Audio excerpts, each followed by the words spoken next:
Hello. I'm so pleased you could join me again for another chapter of Alice's Adventures in Wonderland here live on Industry Arts Facebook page. Thank you for joining us again. If you are joining us for the very first time, you can find all the other chapters on our Facebook page. All the old live videos are still up there, so please do check those out. Also, if you're looking for other resources to use at home with your children and families that are at home, or if you're a teacher in school looking after key worker children, then you can find some resources on Sandwell Residential's website, which is www.sandwellresidentials.co.uk/at-home. There you'll find loads of different resources made by the tutors who work for Sandwell Residential's Education Service. So there are things like art projects that you can use, things that you can find around the house to make art with, so you don't need any special materials. You can find how to make a bird feeder to put in your garden or outside so you can see and attract birds to your windows. And also, you'll find all of the old videos of Alice's Adventures in Wonderland as well, and links to music tutorials from our partners at New Wave. So please do check that out if you're looking for things to do at home to keep young people occupied during this very strange time. Speaking of very strange times, I'm reading Alice's Adventures in Wonderland. We're about to read Chapter 7. At the end of Chapter 6, she had just met the Cheshire Cat, who has disappeared, leaving only its grin behind, and it's given her directions to how to get to the March Hare's house. She knows it's the March Hare's house because the chimneys look like huge ears, and the roof is thatched with fur. So that's where we left her, and now we're about to join her again. So I've got my comfy spot, I have my water, as ever, and most importantly, I have Chapter 7. So, Chapter 7, A Mad Tea Party. There was a table set out under a tree in front of the house, and the March Hare and the Hatter were having tea at it. A Dormouse was sitting between them, fast asleep, and the other two were using it as a cushion, resting their elbows on it, and talking over its head. Very uncomfortable for the Dormouse, thought Alice, only, as it's asleep, I suppose it doesn't mind. The table was a large one, but the three were all crowded together at one corner of it. No room, no room, they cried out when they saw Alice coming. There's plenty of room, said Alice indignantly, and she sat down in a large armchair at one end of the table. Have some wine, the March Hare said in an encouraging tone. Alice looked around the table, but there was nothing on it but tea. I don't see any wine, she remarked. There isn't any, said the March Hare. But then it wasn't very civil of you to offer it, said Alice angrily. It wasn't very civil of you to sit down without being invited, said the March Hare. I didn't know it was your table, said Alice. It's laid for a great many more than 3. Your hair wants cutting, said the Hatter. He had been looking at Alice for some time with great curiosity, and this was his first speech. You should learn not to make personal remarks, Alice said with some severity. It's very rude. The Hatter opened his eyes very wide on hearing this, but all he said was, Why is a raven like a writing desk? Come, we shall have some fun now, thought Alice. I'm glad they've begun asking riddles. I believe I can guess that, she added aloud. Do you mean that you think you can find out the answer to it? Said the March Hare. Exactly so, said Alice. Then you should say what you mean, the March Hare went on. I do, Alice hastily replied. At least I mean what I say. That's the same thing, you know. Not the same thing a bit, said the Hatter. You might as well just say, I see what I eat is the same as I eat what I see. You might as well just say, added the March Hare, that I like what I get is the same thing as I get what I like. You might as well just say, added the Dormouse, who seemed to be talking in his sleep. That I breathe when I sleep is the same thing as I sleep when I breathe.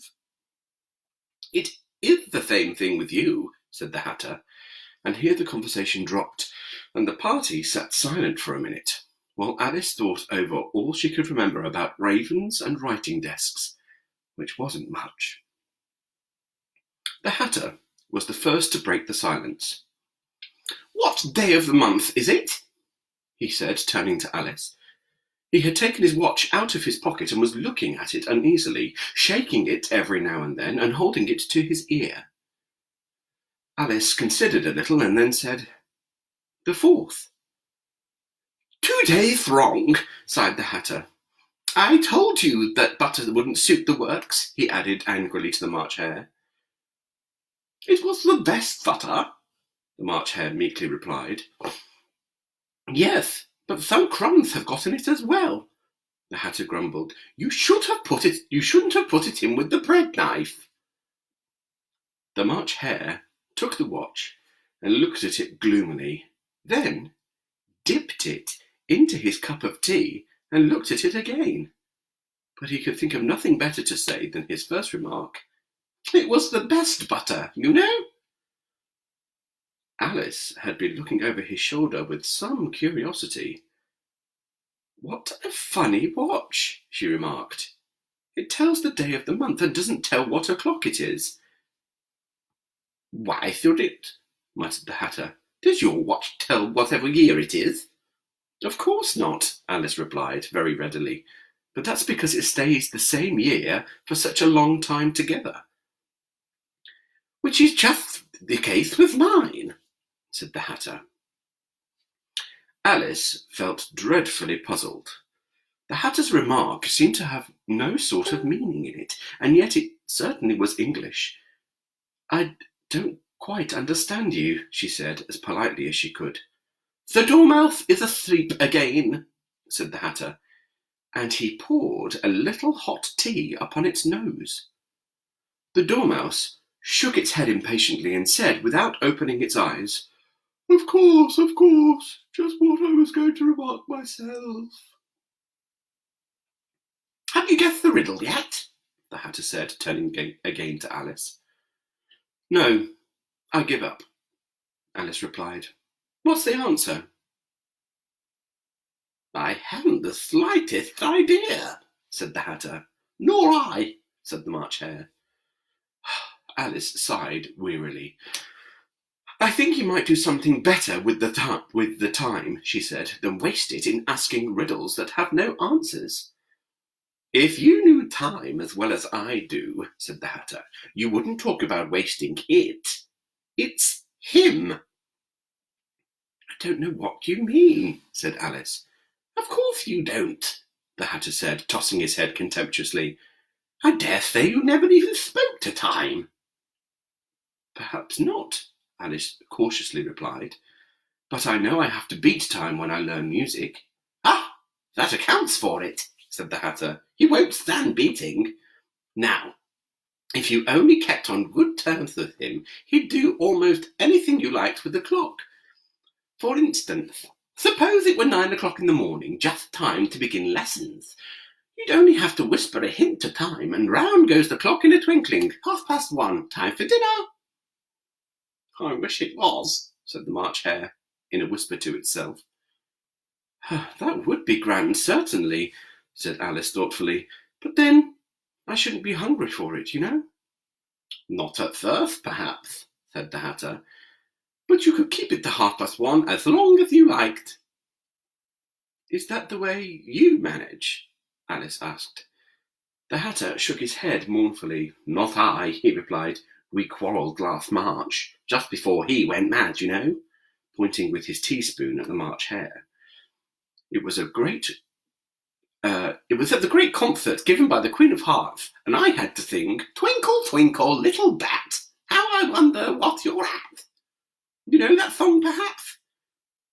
"I've heard something like it," said Alice. "It goes on, you know," the Hatter continued, "in this way. 'Up above the world you fly, like a tea tray in the sky, twinkle, twinkle.'" Here the Dormouse shook itself and began singing in its sleep. Twinkle, twinkle, twinkle, twinkle, and went on so long that they had to pinch it to make it stop.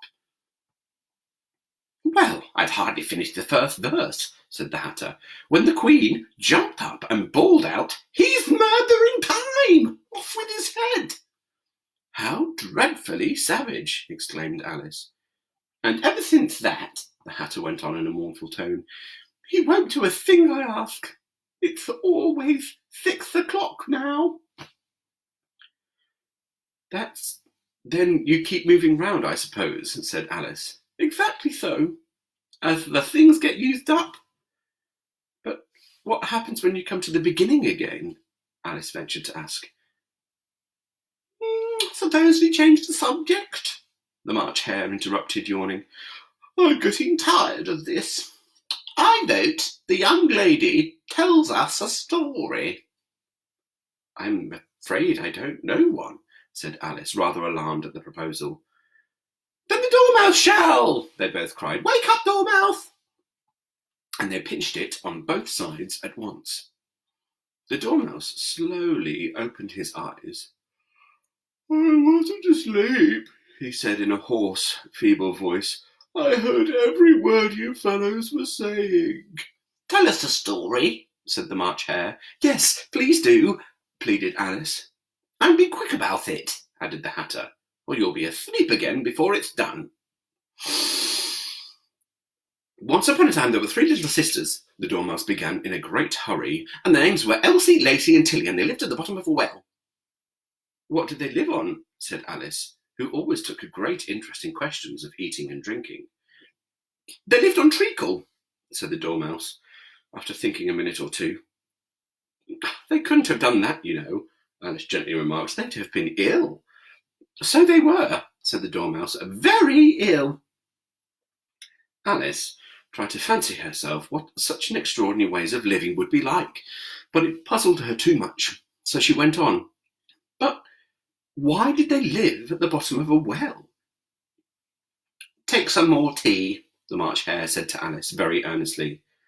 I've had nothing yet, Alice replied in an offended tone, so I can't take more. You mean you can't take less?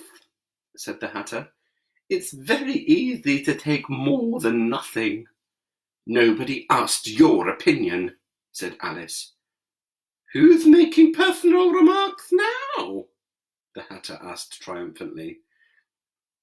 Alice did not quite know what to say to this, so she helped herself to some tea and bread and butter, and then turned to the Dormouse and repeated her question. Why did they live at the bottom of a well? The Dormouse again took a minute or two to think about it, and then said, It was the treacle well. There's no such thing. Alice was beginning very angrily, but the Hatter and the March Hare went, Shh, shh, and the Dormouse sulkily remarked, If you can't be civil, you'd better finish the story yourself. Oh, no, please, go on, Alice said very humbly. I won't interrupt again. I dare say there may be one. One indeed, said the Dormouse indignantly. However, he consented to go on. And so these 3 little sisters, they were learning to draw, you know. What did they draw? Said Alice, quite forgetting her promise. Treacle, said the Dormouse, without considering at all this time. I want to clean up cup, interrupted the Hatter. Let's all move on one place. He moved on as he spoke, and the Dormouse followed him. The March Hare moved into the Dormouse's place, and Alice, rather unwillingly, took the place of the March Hare. The Hatter was the only one who got any advantage from the change, and Alice was a good deal worse off than before, as the March Hare had just upset the milk jug into his plate. Alice did not wish to offend the Dormouse again, so she began very cautiously. But I don't understand. Where did they draw the treacle from? You can draw water out of a water well, said the Hatter, so I should think you could draw treacle out of a treacle well, eh? Stupid! But they were in the well, Alice said to the Dormouse, not choosing to notice this last remark. Of course they were, said the Dormouse. Well in. This answer so confused poor Alice that she let the Dormouse go on for some time without interrupting it. "They were learning to draw," the Dormouse went on, yawning and rubbing its eyes, for it was getting very sleepy, "and they drew all manner of things. Everything that begins with an M." "Why with an M?" said Alice. "Why not?" said the March Hare. Alice was silent.